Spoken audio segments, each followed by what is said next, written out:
You ask Tiger to solve. This deals with linear equations with one unknown. The final result is m equals 3. Let's solve it step by step. Group all m terms on the left side of the equation. Subtract 9m from both sides. Group like terms. Simplify the arithmetic. Group like terms. Simplify the arithmetic. Group all constants on the right side of the equation. Subtract 8 from both sides. Simplify the arithmetic.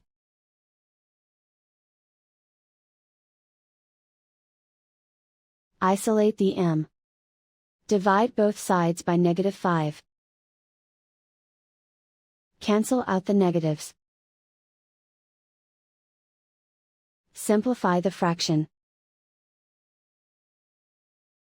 Cancel out the negatives.